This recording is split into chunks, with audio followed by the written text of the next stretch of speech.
Good morning, everybody. It is Sunday at about 7 a.m. Just getting up, getting going, made some coffee, and then wrote out some different things that I wanted to get done for today and some different goals that I have. Yesterday, I realized that I haven't vlogged in quite a while, so wanted to hop back on here and update you guys on what I've been doing, what I've been up to for the past couple of months, and also just to continue the fitness journey. So for this video, I want to take you guys through what my Sundays are looking like right now, what I eat, what my workouts look like, and also just some day-to-day activity stuff. And a little bit later on in the video, I want to discuss my first marathon experience, what that was like for me, my mindset going into the race, during the race, and then also after the race, and some different goals that I've set for myself for future marathons. So with that being said, let's dive into the video.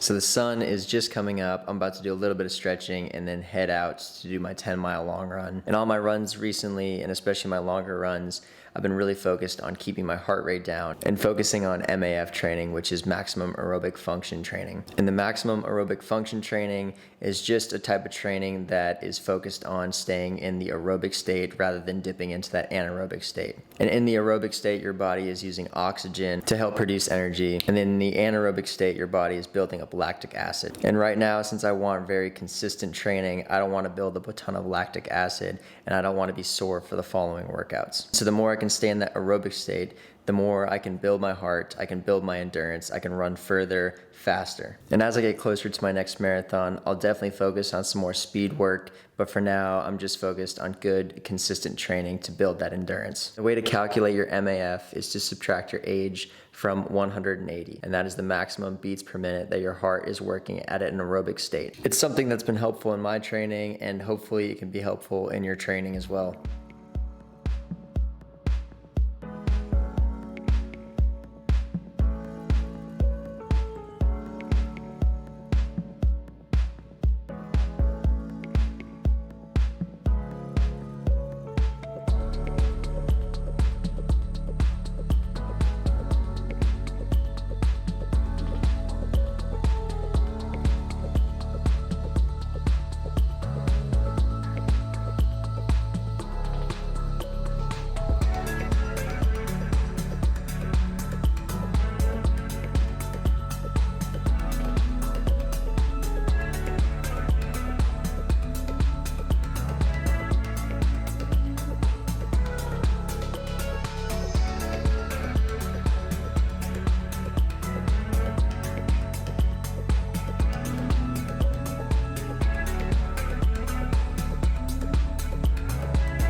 Just completed 10 miles in an hour and 15 minutes at a 7:30 minute per mile pace.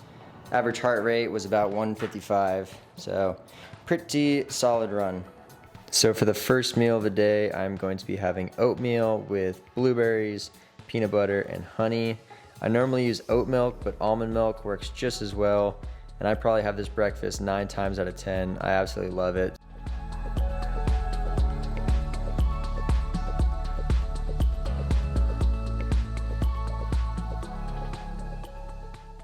So I put 1 spoonful of peanut butter, drizzled some honey over the top, and then just kind of mixed it all together. Super simple breakfast, one of my favorites, very easy, quick and effective. Love it. So before we go any further, I want to introduce you guys to my dogs. This is Toby, and this is Boston. They are brothers from another mother, and we're going to be taking them on a little walk. Boston, don't care. Toby's ready for the park. So this is everything I will be eating for lunch.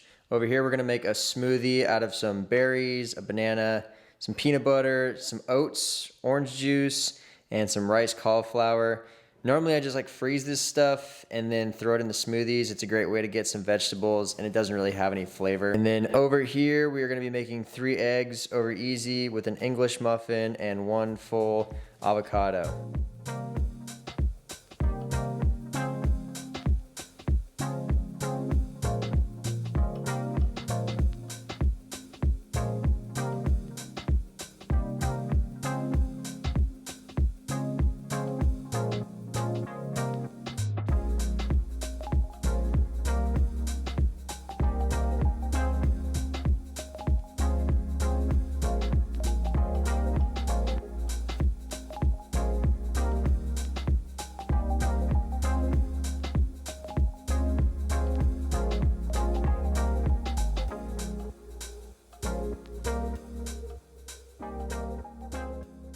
Here's the finished product. We got the smoothie. We got 2 English muffins with full avocado and everything but the bagel seasoning. And then we got 3 eggs over easy with a little bit of sriracha on top.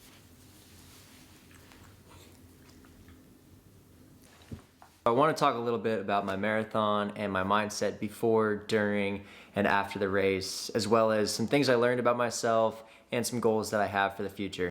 Going into the race, I was a bit nervous because I had only trained for about 7 weeks prior to the marathon. Luckily, my wife is a Boston Marathon finisher and she's also a dietitian, so she set up a training plan for me and also a meal plan that I could follow. I built up to 54 miles in a week, about 3 weeks before the actual marathon race day, and then tapered all the way down to about 13 miles the week of the marathon. And I honestly felt like I was in the best shape of my entire life. And then the day of the marathon, I had a very similar feeling to that of a major competition. I had butterflies, my adrenaline was pumping, and all the stresses of my day-to-day life slipped away. I was absolutely locked in. And I started the race at about a 7:30 minute per mile pace for the first mile, because I just wanted to kind of feel it out, and I didn't really know what I was getting myself into at that point. And although it was very early in the race, I felt extremely good, and I was looking at every single person in front of me as my goal of who to pass. So every time I passed somebody, I would check off a little tick in my mind, be like, okay, I passed him,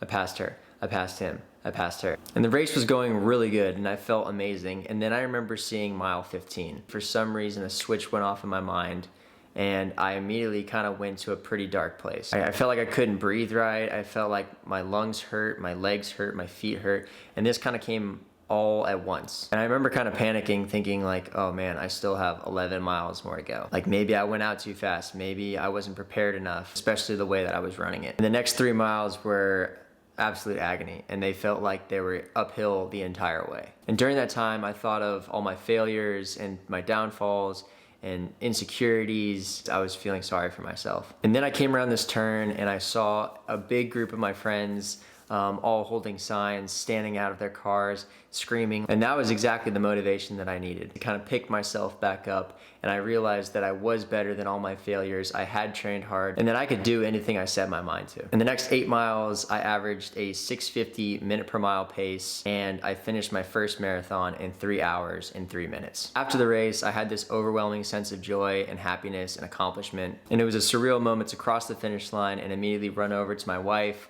my family, my friends, and everybody else that came out to support me and just give them big hugs. The marathon gave me perspective on what I can accomplish in life, what's truly important, and also how much there is to be thankful for. It just goes to show that your mind can be your biggest enemy or it can be your biggest ally. But when your body and your mind are working together for you, you're capable of anything, and you're capable of pushing through anything.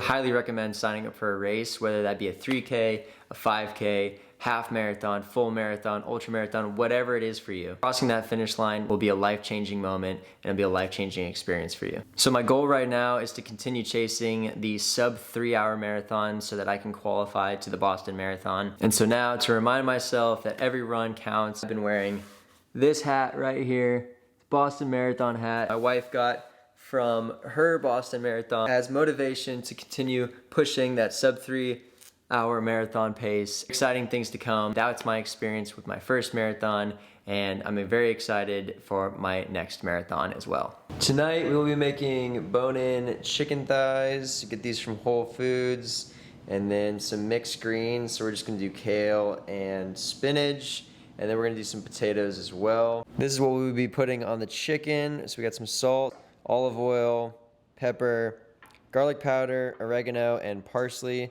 Morgan just puts it on the chicken and then we throw it in the oven.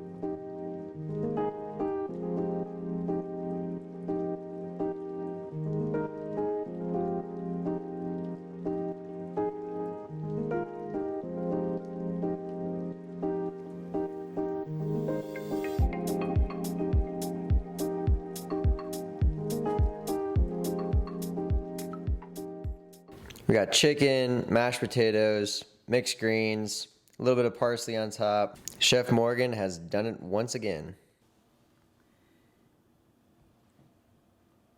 Just had an amazing dinner. The sun is going down and I'm about to foam roll a little bit and kind of work out some kinks throughout my legs. I have a foam rolling routine that I use. I use a lacrosse ball and a foam roller to kind of work from the bottoms of my feet all the way up to my upper back. And I just kind of spend about 1 to 2 minutes on each major muscle group in between that. And during this time, I can kind of gather my thoughts and reflect on the day. And I've also noticed that when I do it right before bed, I sleep a little bit better and I wake up feeling more refreshed and ready to go for the next day. So if you're interested in the foam rolling routine, just go ahead and DM me on Instagram and I'll be happy to help. Other than that, gonna wind down, get some good sleep, and I'll be back on the trails running again tomorrow. So if you enjoyed the video, I would really appreciate it if you dropped a like and also a comment, just kind of telling me what you would like to see in the next videos. And with that being said, I will see you guys in the next video.